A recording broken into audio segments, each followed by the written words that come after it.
to spend an extra $20,000 or an extra $25,000 and put another $40,000, $50,000 value, for us it's a good return on our investment. You're looking anywhere between 50 to 100% return on the extra cash that we put out.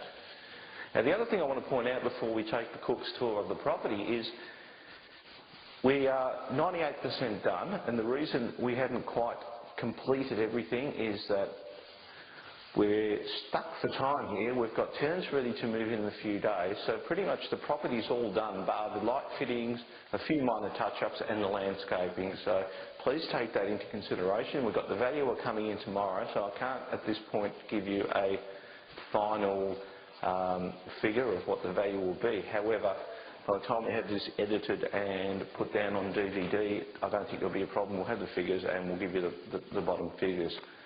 So we've got the electrician coming in tomorrow, put the lights in, we've got the landscaper coming in, the valuer, and we've pretty much got tenants ready to move in. So once the property is actually finished, it will be very difficult to come back in and film it once it's 100%. So if you'll just bear with me on that aspect, we should be okay, but pretty much everything is there.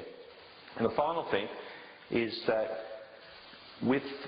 as far as the values and the work is concerned, I'm going to point out the major items like your kitchens, your floors and things like that to give you an estimate, because we had one person doing the whole project. Therefore, it's very difficult to allocate specific costs because the labour costs are spread out over the entire property. But at the end of the day, the overall expense as opposed to what we gain in value will be there, so that won't be an issue. But also, what I'll do is I'll just point out the major costs as close as possible to give you a fair idea of what you can do with a bit of creativity and the sort of costs involved. And I'm sure you'll be pretty excited. We're very excited because this is going to turn out to be one of the better projects that we've done. And bearing in mind that it is a rental, so it's a buy and hold, so it's a completely different approach to what we did with Latham Street, the case study in part one, which was a sell property. So having said that, we'll start our